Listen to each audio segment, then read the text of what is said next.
She had the brand, the audience, the receipts, yet she was invisible. Not to the algorithm, but to herself.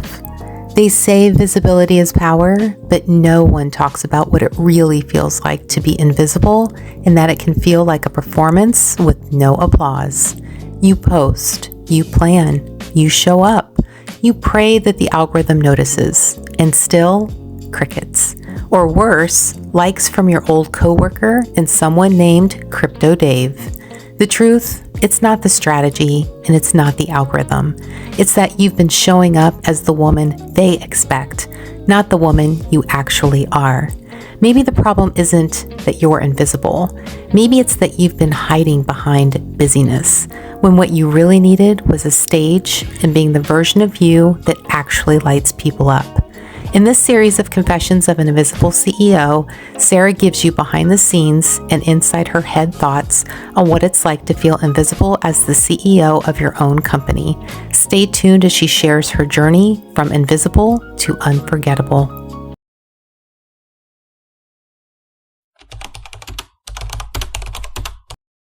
Once upon a pivot, she branded herself to be palatable. She called it premium. She called it strategic. But underneath the polished palette and overused buzzwords was a woman one rebrand away from a full-blown identity crisis.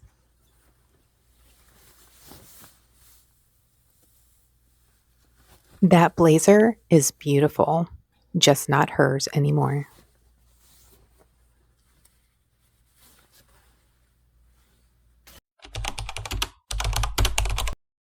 Why does my own brand feel like someone else's resume?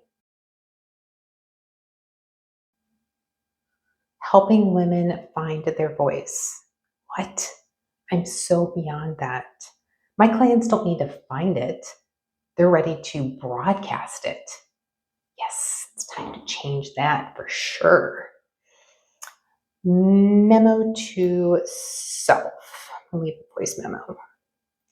If your brand still fits the version of you that played small, it's no longer your brand. Remember that.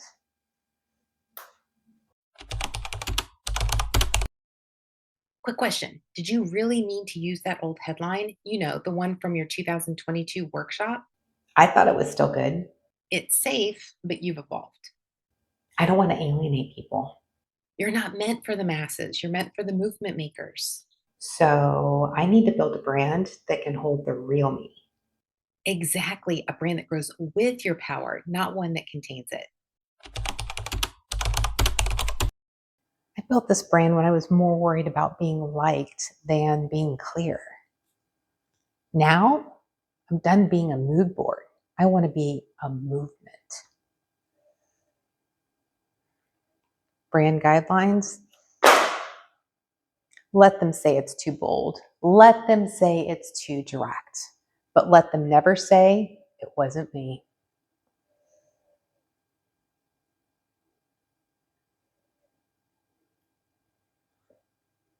It's time to step into my power. Oh, wait, I'm already there.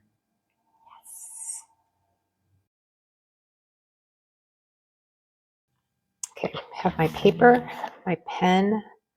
I'm ready to begin writing a new vision that's elevated, unapologetic, and unfiltered. So what I'm going to do is open up my YESflix movement window, VickiO'Neill.com/yes. And that takes you to the YESflix page. Good, good, good. All right, so now what I'm going to do is rewrite so that it's better, unapologetic, unfiltered. So I help women, no, I help powerful women stop selling solutions and start commanding movements. Yes, yes, that is so much better. Now, who is this not for? This is not for the ones who need convincing, but it is for those who are ready to say yes. Yes to themselves. Yes to their brand. And yes to their voice.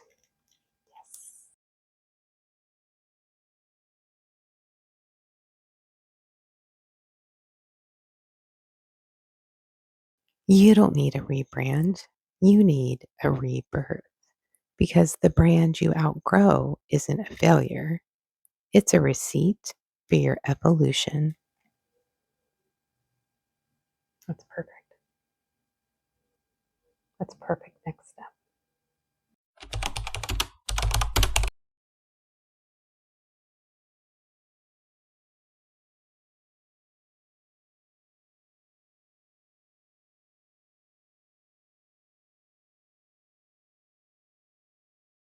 Her message no longer needs polish. It needs permission to go all the way in.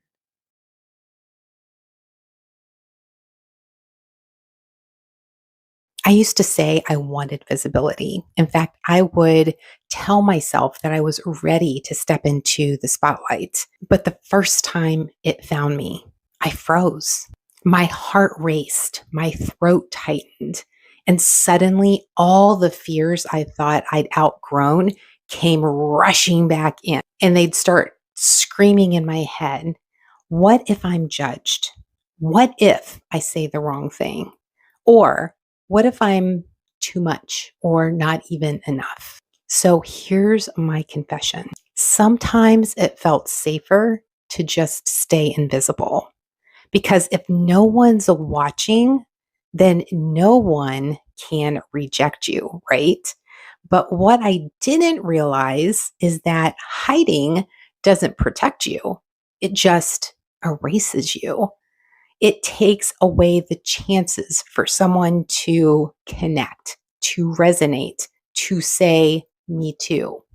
The shift for me came when I stopped thinking of the spotlight as a test and started seeing it as a responsibility.